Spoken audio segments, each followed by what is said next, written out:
Nous sommes ici dans la Dahieh, la banlieue sud de Beyrouth, régulièrement frappée par l'armée israélienne. Et une nouvelle frappe a eu lieu récemment. Un drone est toujours en train de survoler la zone. La situation est très tendue ici. L'agent qui nous accompagne nous a interdit de filmer les gens.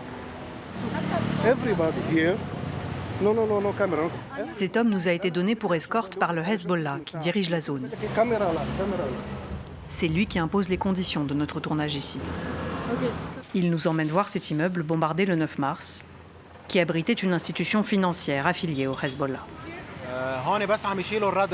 Ici, ils enlèvent les décombres et ils nettoient pour qu'on puisse reconstruire, si Dieu veut.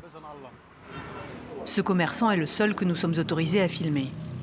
Sous contrôle de notre escorte, il se dit reconnaissant à l'Iran pour avoir lancé des missiles sur Israël en riposte aux frappes israéliennes de la veille sur son quartier.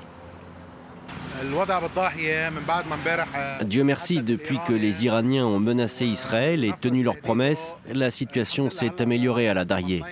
Nous avons regagné nos maisons, les gens reviennent petit à petit chez eux.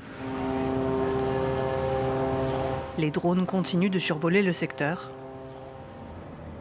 Nous décidons de ne pas nous attarder. Tout le long de cette route qui mène à la Dahieh, des déplacés sont installés dans des tentes. Certains viennent d'ailleurs au Liban, d'autres de maisons à quelques kilomètres de là. Tous sont épuisés, désespérés et ils se sentent livrés à eux-mêmes.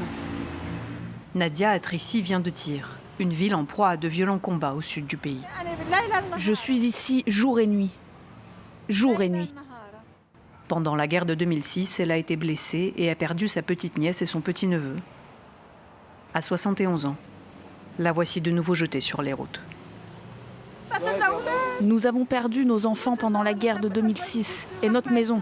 Notre situation est horrible et à chaque fois la même chose se répète. Notre vie n'est qu'une succession de tragédies, l'une après l'autre. Mais Dieu merci.